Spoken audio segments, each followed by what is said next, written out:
يا رائما مثل شيخي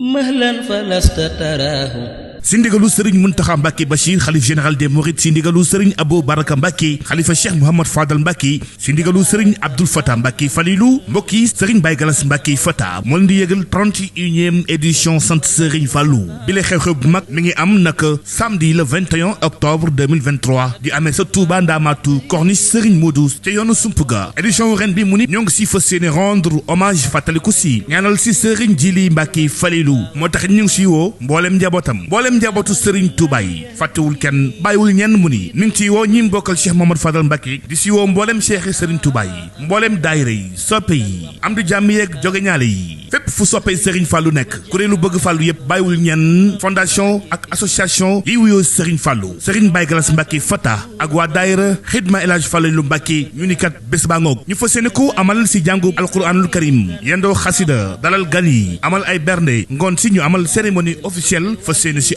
ak jàngkat yi ak conférencier yi sëñ bi def déclaration finale ñu nag ñaanalante ba beneen yoon bu ngeen siy bëggee ay renseignements woote leen jokkoo ak Abdou Fatah Ndiaye 77 980 38 80 wala 76 540 67 68 wala ngeen jokkoo ak Fallou Galass Touré 77 681 36 36 76 681 36 36 31e édition sant Serigne Fallou ngeen fas yéene si ànd ak Serigne Baye Galass Mbacke Fatah le 21 octobre lay doon si Touba Ndamatu corniche Serigne Modou yoonu Sumpuga دهر يغنيني عن حبيب سواه